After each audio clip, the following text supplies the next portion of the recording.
E aí, galera, bom dia.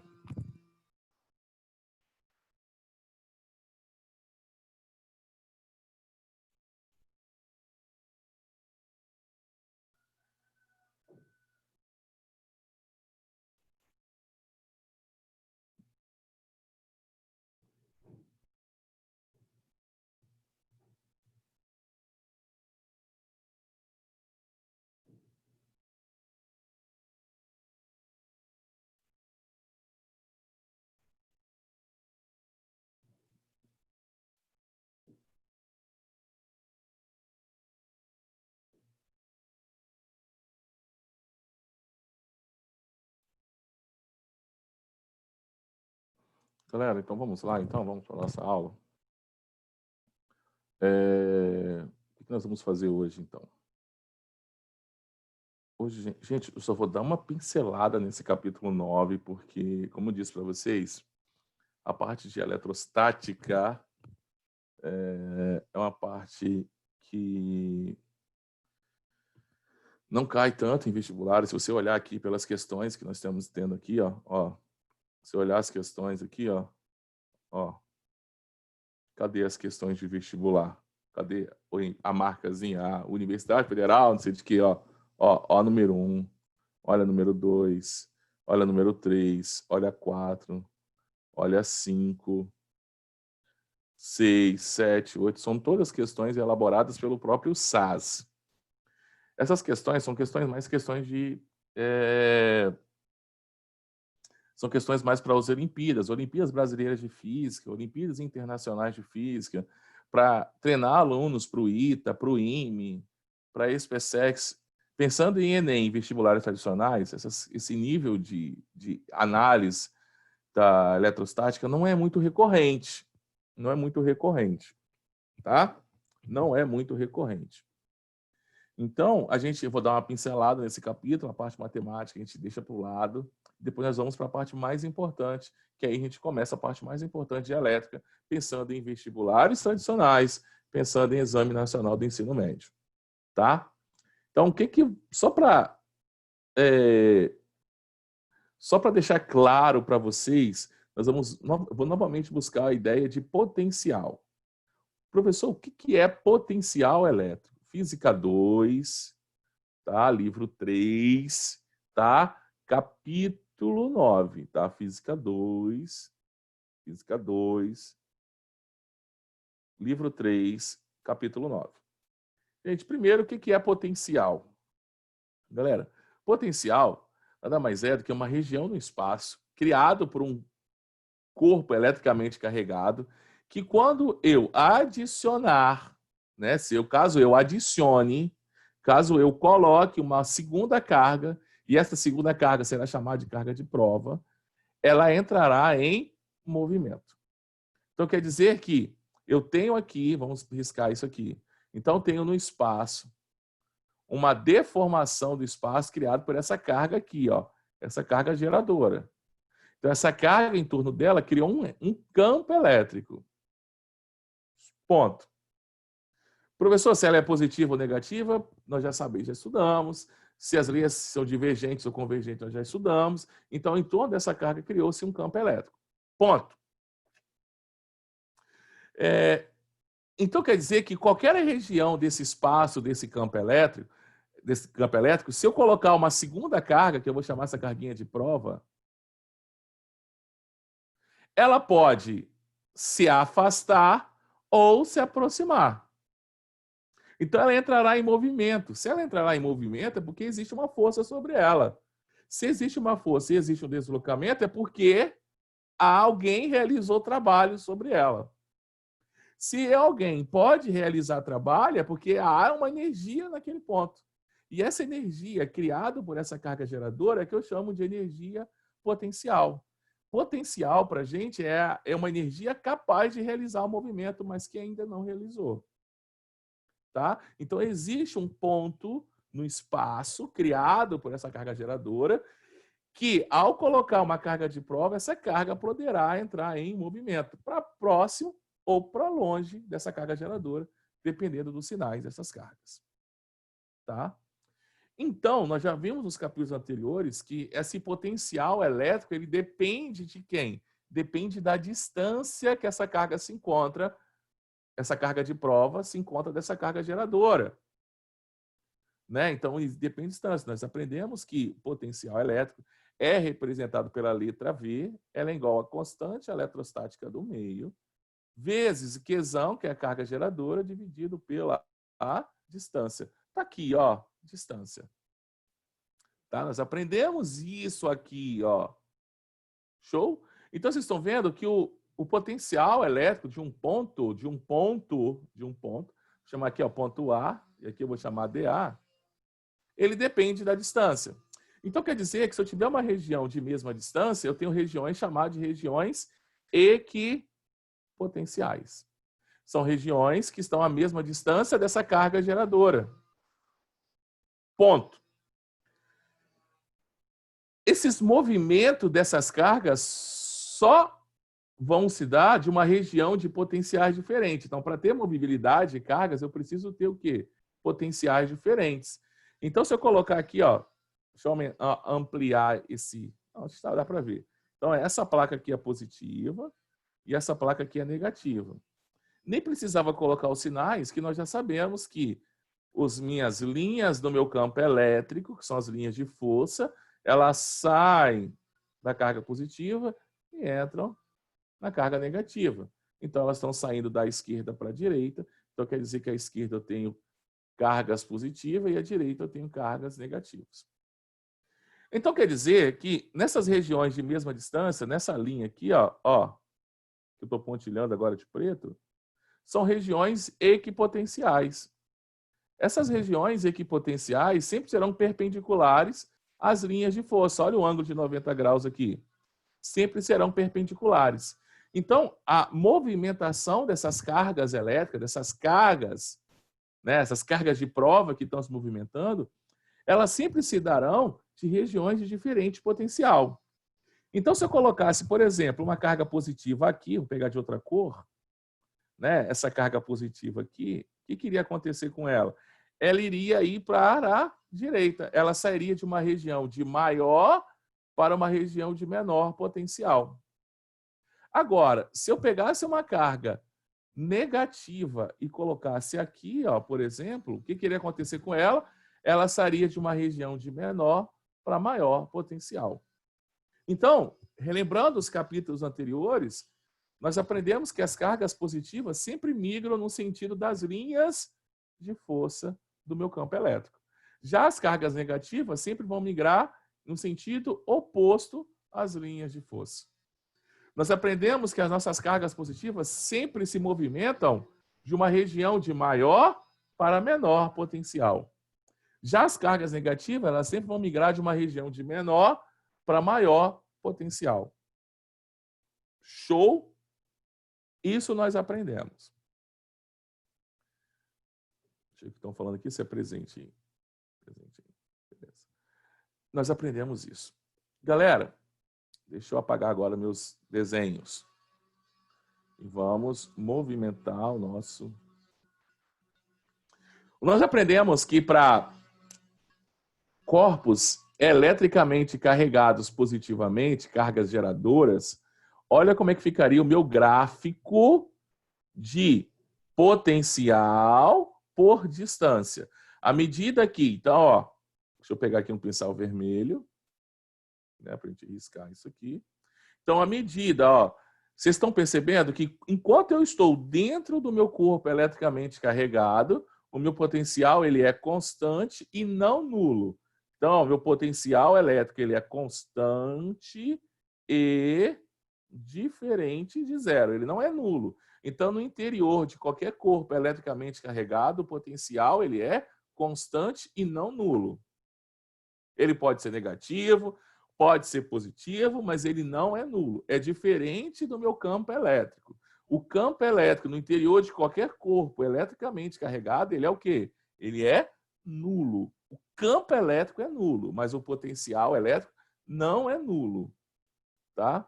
Para corpos carregados, para cargas, corpos Qzão positivo, À medida que a minha distância vai aumentando, a partir do momento que eu saio desse corpo eletricamente carregado, o meu potencial ele decresce exponencialmente, e por isso que nós dizemos que o potencial elétrico no infinito é igual a nulo. Então, lá no infinito, meu potencial é zero.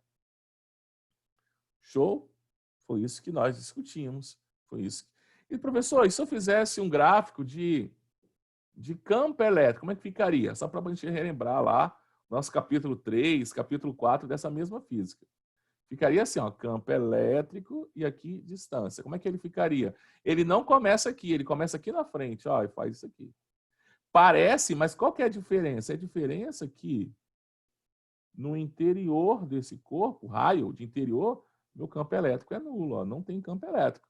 Ele começa a aparecer a partir do momento que eu chego na minha superfície. Então, à direita eu tenho um gráfico de campo elétrico por distância e à esquerda eu tenho um gráfico de potencial elétrico por distância.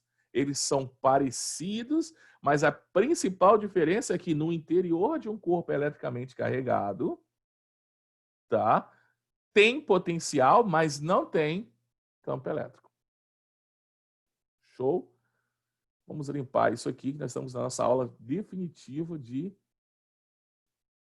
Gente, então, já que o meu potencial elétrico, ele é inversamente, né? O meu potencial elétrico, olha só, ele é inversamente proporcional ao raio. Se eu aumento o raio, meu potencial, teoricamente, diminui para a mesma quantidade de carga. Lá no nosso capítulo, nossa aula 1 e 2, nós aprendemos sobre processos de eletrização. Há 3 processos de eletrização. Eletrização por, primeiro, atrito, contato e por indução. No contato, nós aprendemos que os corpos adquirem carga de mesmo módulo, mesmo sinal. Só que essa condição só é existente, só é válida para corpos de mesmo raio. Porque a definição correta seria, numa eletrização por contato, os corpos adquirem cargas de mesmo... Elas, na verdade, não cargas, né? Eles adquirem o mesmo potencial elétrico. Então, ó, na eletrização por contato, os corpos vão adquirir o quê? O mesmo potencial. Então, olha só, professor, como assim potencial? Então, suponhamos que eu tivesse 2 esferas, 1 e 2. Uma está eletricamente carregada e a outra está desprovida de cargas elétricas. Então, esse tem um potencial 1 e esse tem um potencial 2. Já que 2 não tem cargas, então o potencial de 2 é 0. E o potencial de 1 é alguma coisa diferente de 0. Logo, ele é maior. Se eu conectar esses 2 corpos, a gente fala assim, professor, então é eletrização por contato. Bingo, correto. Na eletrização por contato, os corpos adquirem carga de mesmo modo. Não, somente se eles forem idênticos. Esses corpos não são idênticos. Eles têm raios diferentes. Então, professor, como é que eu resolveria um exercício desse? A gente vai partir do pressuposto que, numa eletrização por contato, o potencial elétrico de um final tem que ser igual ao potencial elétrico final de 2. Eles eram diferentes no início, o potencial de 1 é maior do que o potencial de 2, mas no final eles têm que se tornarem iguais. Se eles têm que se tornar iguais, então alguma coisa tem que acontecer. Como nós já sabemos que nos corpos condutores, quem migra são os elétrons, então como esse cara aqui está positivo, ele vai arrancar elétrons desse cara aqui. Então os meus elétrons vão migrar de 2 para 1. Então eles vão migrar para cá, para cá, para cá, vão migrar.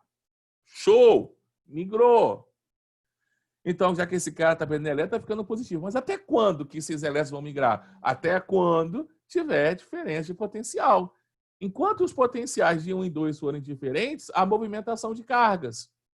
A partir do momento que eles se tornam iguais, essas cargas vão deixar de se movimentar. Professor, então quer dizer que o equilíbrio eletrostático vai ser adquirido quando o potencial de 1 se tornar igual ao potencial de 2. Sim. Professor, mas... Deixa eu aumentar um pouquinho aqui, deixa eu mexer um pouquinho aqui com o meu... Professor, mas... Deixa eu apagar agora. E deixa eu pegar de novo o meu pincel.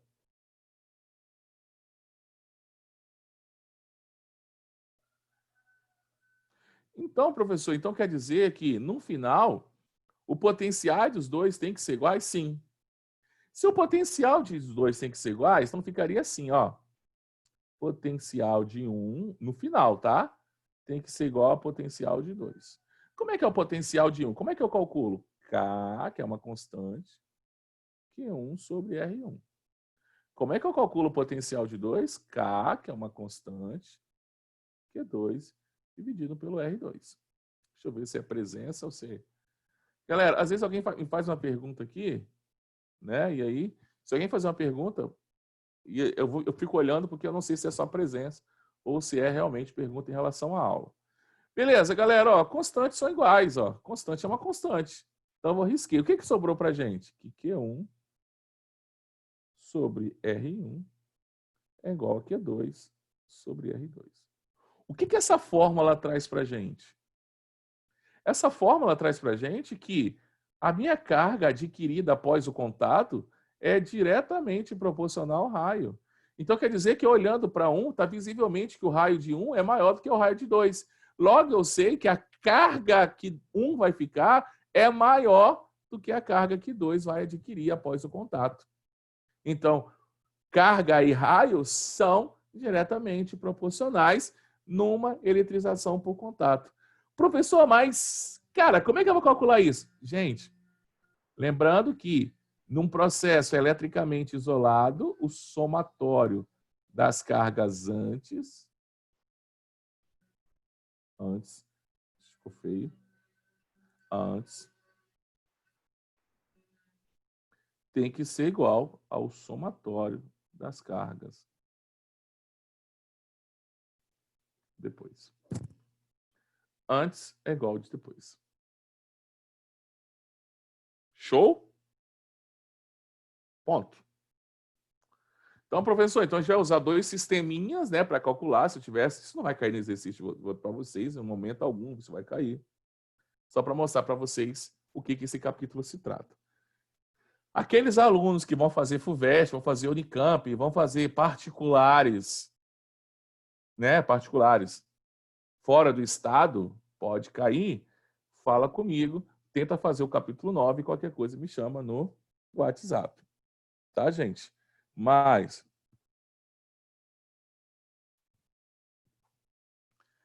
para vocês, o que vocês precisam saber é essa teoria, quem vai fazer qualquer outro vestibular. Somente aqueles que vão fazer ITA, IME. Então, Murilo, se você quer fazer ITA, então Murilo pode fazer o capítulo. Eu não vou pedir para fazer o capítulo. Murilo, faça o capítulo, qualquer dificuldade, entre em contato comigo no WhatsApp. Tá? Ok. Essa aula aqui acaba sendo desnecessária para os demais, já que querem vestibulares aqui no estado ou querem o exame nacional do ensino médio. Tá? Não querem fazer ITA, nem querem fazer IME. Tá? Então agora nós vamos para o capítulo que é importante para todo mundo. Independente, qualquer bichinho de orelha que vai fazer o Enem, ou que vai fazer qualquer vestibular, independente se é ITA, IME, qualquer coisa, a partir da aula 10, a minha Física 2 se torna extremamente importante. A partir da minha aula 10, nós temos muitas questões do Enem relacionado a isso. Só para eu provar o que eu estou falando, né, gente? Eu gostaria que vocês, não sei, sim, claro que eu tenho... Deixa eu voltar no meu portal SAS, vou mostrar um negócio para vocês rapidinho. Avaliações, banco de questões.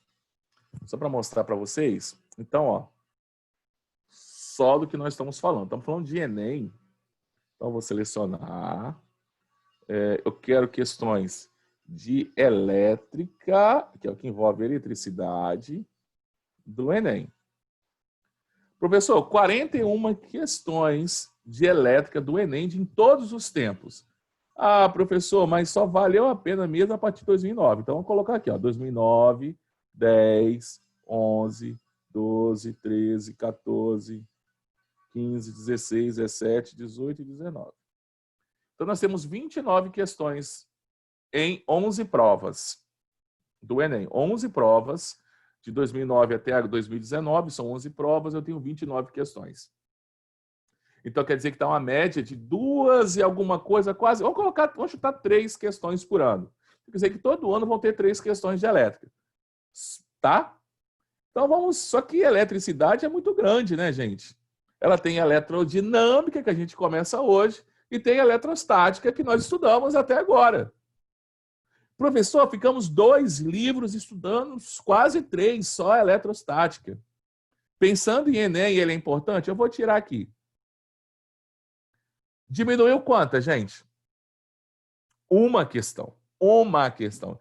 Professor, caramba, a gente estudou desde fevereiro até agora a Física 2 e só tem uma questão. Se eu dividir 1 por 29, só para vocês terem uma ideia, 1 por 29, deixa eu pegar aqui, rapidaço. Então, quer dizer que caiu 1 dividido por 29. Estou estudando genética, vocês adoram probabilidade? Então, qual é a chance de cair uma questão de eletrostática no Enem dentro das questões de elétrica, tá? São 3%, 3,4%.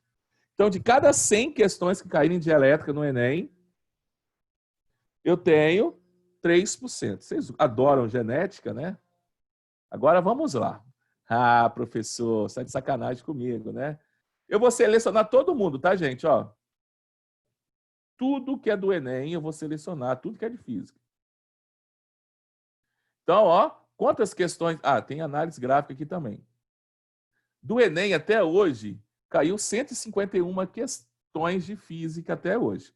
Então, olha só, hein? Vocês adoram genética, então vamos trabalhar com probabilidade. 29 dividido por 151.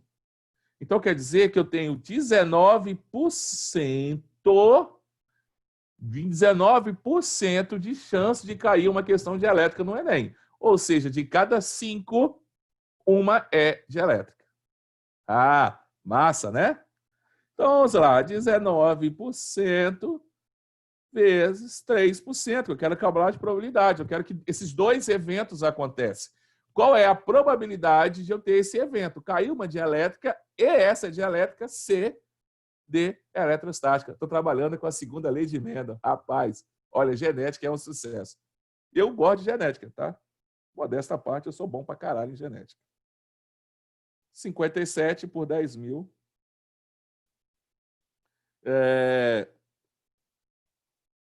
Eu, no meu ensino médio, achei que eu gostava de biologia até eu conhecer a genética. Depois eu descobri que eu gostava mesmo era de genética. E quando eu descobri que eu gostava de genética, eu soube que eu gostava mesmo era de exato. Olha que doideira. Cara doido, né? Eu sou meio doido mesmo. Eu também estou achando isso. 57 dividido por 10 mil. Vezes 100. Sabe qual é a possibilidade de vocês encontrarem uma questão do elétrica no Enem e essa questão de elétrica ser de eletrostática? 0,57%. 0,57%. Jonas Silva, mas por que você deu para a gente? Gente, o SAS, ele é muito mais do que o Enem. O SAS é para Olimpíadas, o SAS é para vestibulares internacionais, o SAS é para Enem, o SAS é para FUVEST, o SAS é para Unicamp, o SAS é para ITA. Então, nós temos que, opa, aqui não, opa, você quer só Enem? A gente não tem como. A gente não tem como. A gente não está num grande centro. Eu tenho 10 turmas de pré, e aí eu vou dividir. Ó, quem vai quer ITA fica aqui, quem quer FUVEST fica aqui, quem quer só Enem fica aqui. A gente está todo mundo no mesmo bolo. Então, a gente está... Eu estou tentando, né? Opa, aqui não, vem para cá, você só aqui, você só aqui. Estou tentando filtrar isso aí. Show? Calculei probabilidade de vocês terem uma questão do Enem, encontrar dentro das questões de física, ser uma de eletrostática, ser uma entre esses 9 aulas estudadas até agora, é de menos de 1%. Então, tirem as suas próprias conclusões Professor, devo estudar eletrostática ou não? As conclusões são de vocês. A conclusão de estudar eletrostática ou não,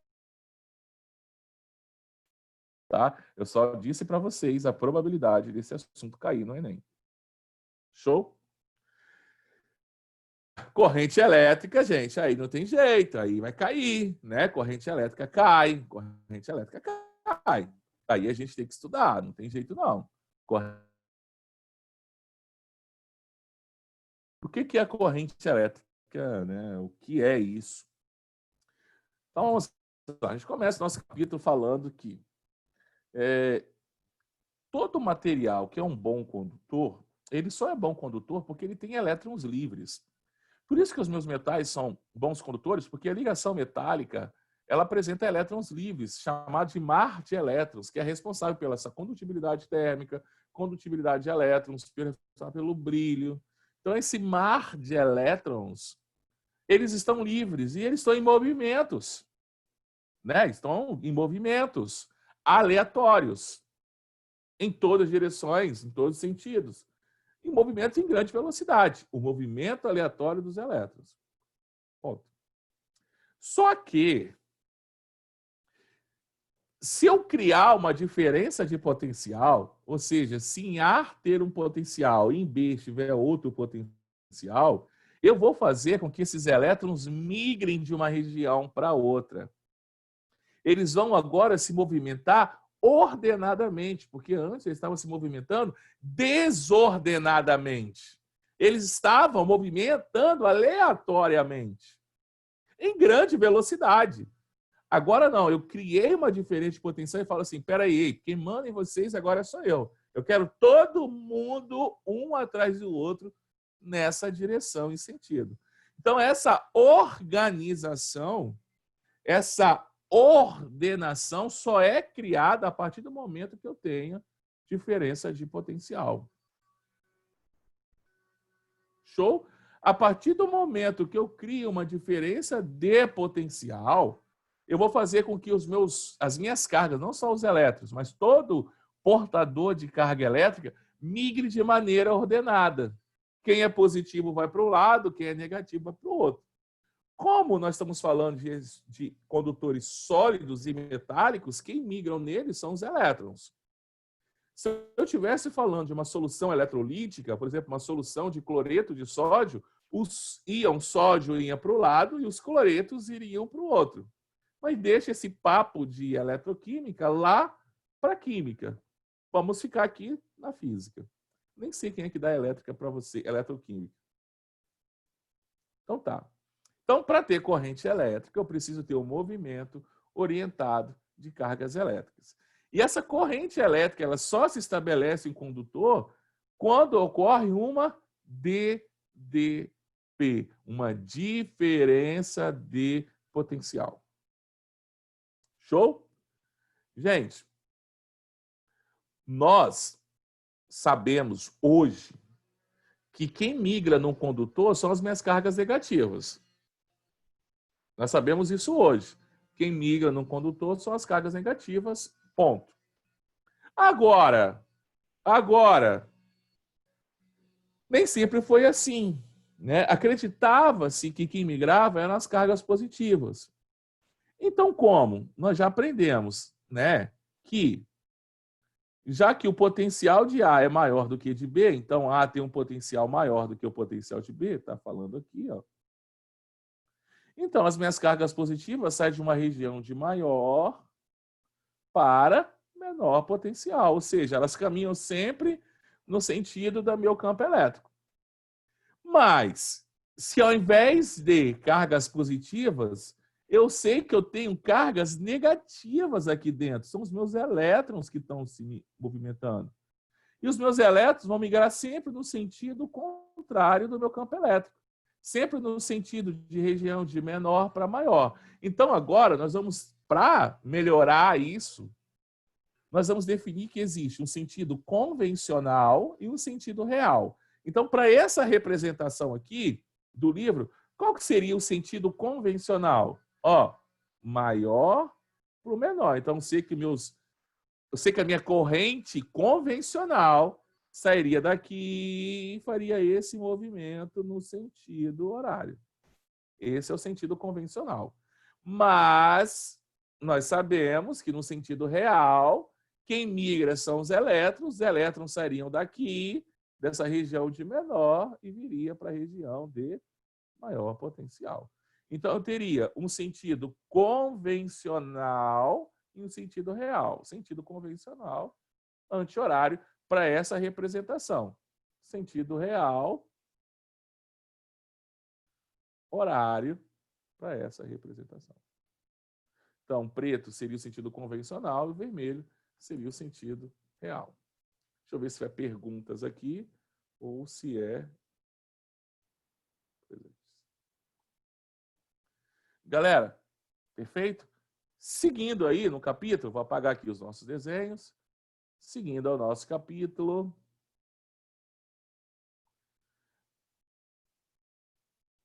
Falando isso, então, como é que eu calculo a intensidade dessa corrente? Então, suponhamos que eu fizesse uma seção longitudinal, aqui, ó, transversal, na realidade, transversal desse condutor, e contasse quantos elétrons passam por aqui. Se eu contar quantos elétrons, eu vou ter meu número de elétrons. Se eu tenho um número de elétrons, eu multiplicando esse número de elétrons, vou colocar um N aqui. Então, eu vou ter um total de cargas que vão passar por ali. Multiplicando esse total de cargas pela carga elementar, o que eu vou obter? A carga que passou por ali. Então, se eu contar quantos elétrons passam por aqui e multiplicar pela carga elementar, eu vou ter a minha carga total que atravessou essa seção transversal desse condutor. Logicamente, então, a minha corrente I vai ser igual à variação das cargas, ou seja, quanto que passou por ali, dividido pelo tempo que demorou para passar. Como a carga é medida em coulombs e o meu tempo é medido em segundos, então a minha intensidade de corrente será medida em amperes. Então, amperes é a unidade de medida de intensidade da corrente elétrica. É a razão entre a carga dividido pelo tempo para atravessar essa seção transversal desse fio. Então, essa fórmula não é nova para ninguém. Tá? Numa corrente contínua, o que é isso? Corrente contínua, corrente existente em pilhas e baterias, elas sempre terão a mesma intensidade. Já a minha corrente alternada, que é a corrente existente nas somadas das nossas resistências, esse movimento ele muda de sentido com o passar do tempo. Então, olha só, entendendo a corrente, ó. Ora ela está indo para um sentido, ora para outro sentido. Então, ela fica trocando de sentido em tempos. Na nossa residência, a frequência com que esses elétrons invertem o sentido do movimento são de 60 vezes a cada segundo. Então, a frequência da nossa corrente no Brasil é de 60 Hz. Quer dizer que esse movimento inverte o sentido 60 vezes a cada segundo. Tá? Independente se a corrente é contínua, alternada, ou quer que seja essa corrente, a área do gráfico corrente por tempo é sempre igual à carga que atravessou essa seção transversal. Então, nós dizemos isso, que a área do gráfico, claro que não vai cair gráfico para vocês senoidais assim, porque para calcular a área de um gráfico senoidal, eu precisaria saber limites e derivadas. Como isso é matéria de ensino superior, ninguém vai pedir para você calcular a área de um setor senoidal, né? De uma região senoidal. Agora, retângulo, agora triângulo, trapézio, sim. Então, a área de um gráfico corrente por tempo é numericamente igual à carga que atravessou essa seção transversal. Tá? Coloca uma atençãozinha aqui. Cuidado com soluções eletrolíticas, que nas soluções eletrolíticas, o cálculo da corrente elétrica é igual ao somatório do módulo das cargas positivas mais o módulo das cargas negativas. Então, cuidado. Então, cuidado quando cair isso aqui. Na realidade, assim, a questão mais famosinha que tem disso aqui é uma questão da UFMG. Se ela tiver até aqui no capítulo, eu faço para vocês. É uma questão bem famosinha que a gente precisa somar as cargas. Carga, quando eu falo somar carga, é calcular o Q para as cargas positivas e calcular o Qzão para as cargas negativas e somar o módulo desses dois valores. Aí sim, esse somatório aqui vai me dar isso aqui, Qzão. E é esse cara que eu jogo para calcular minha corrente. Eu só vi uma questão que tem aí famosinha da FMG. Se ela estiver aqui nas propostas, eu faço para vocês. Tá? E aí, galera, ó, a aula 9 era isso aqui. Aqui já começa a fazer alguns exercícios, tá? Nós vamos fazer alguns, mostrar para vocês algumas resoluções, mas só para a gente ficar no nosso bate-papo, tá acabando nossa aula também, 40 já. Só para vocês entenderem, na próxima aula eu faço uma resolução desse capítulo, vocês começam a observar que já nas atividades propostas, ó, já na minha atividade online, atividade online não, já na minha atividade para casa, eu já tenho uma questão do Enem, ó. Já apareceu uma. Olha, nas propostas, ó, 2 do Enem. Ó, vou diminuir aqui, ó. 2. E é porque eles não quiseram, mas já tem 2 questões do Enem nesse capítulo. Claro que potência, consumo, legião, associação de resistores são as mais famosonas para o Enem, né? Então, já temos 2. Lá não tem nenhuma. Se você voltar nos 9 capítulos que nós estudamos até agora, as 2 questões do Enem que eram de corrente são mais questões do que aquilo tudo. Só caiu uma daqueles 9. Então, só dessa aula já tenho 2 questões do Enem. Só dessa aula. Eu tive que estudar outros 8 aulas para ter só uma. Para você ter ideia que as importâncias começam aqui. Galera, eu quero agradecer a participação de vocês. Espero que todo mundo esteja bem, todo mundo está saudável. Ana Flávia, como é que tá? Cadê a Ana Flávia? Tá aí? Ana Flávia, como é que tá lá seus tios lá? Conseguiram alta? Tá tudo bem? Como é que tá? Não, tá na UTI ainda. Meu Deus, sim. Mas tá tendo melhoras? Tá tendo evolução? Aham. Graças a Deus. Vai sair. Se Deus quiser, vai sair disso aí. Então, gente, espero que a família de vocês... E aí, Jatinho? E aí, Gustavão, como é que tá lá? O skimboard lá, como é que tá? Suave? Evoluindo. Tá evoluindo? Cada dia mais. Cada dia mais? Pô, você tem que me levar... Ó, quando acabar essa pandemia, você tem que me convidar para ir lá, pô. Nem que seja para eu subir só no skimboard e tirar uma foto, que eu não vou conseguir andar. Eu sou muito pesado, cara, para isso. Entendeu? Renaci, eu quero você na redinha, meu patrão. Te dar uma costa em você na redinha, eu quero. Tá, mas para isso acontecer... Te ensinar a jogar redinha. Para acontecer isso, tem que ser gravado. O desafio tem que ser gravado. Claro, porque eu quero provar para todo mundo que você só tem papo. Entendeu? Ai, meu Deus. Eu tô falando, entendeu? Meu Deus. Eu jogo só de esquerda para você. Só jogo de esquerda para você. Beleza. Eu posso escolher qualquer... Ó, eu nem quero... A minha dupla, você que escolhe. Eu gosto de jogar dupla. Ou você quer jogar individual? Fechou. A minha dupla, você sabe, você escolhe. O negócio é eu e você, o negócio é eu e você. Valendo duas tubaínas, tá? É isso aí, fechou então. Quando passar isso aí, nós... Pode crer, 2 Coca-Cola.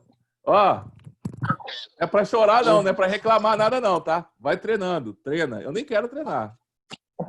Vai treinando. Oh, meu Deus. Falou, então. Valeu, meu brother. Um abraço pra vocês aí. Kevin, tamo junto, meu brother. Falou. Alice, Bárbara aí, um abraço pra vocês. Murilão, Brenda, Isabela e a galera toda aí.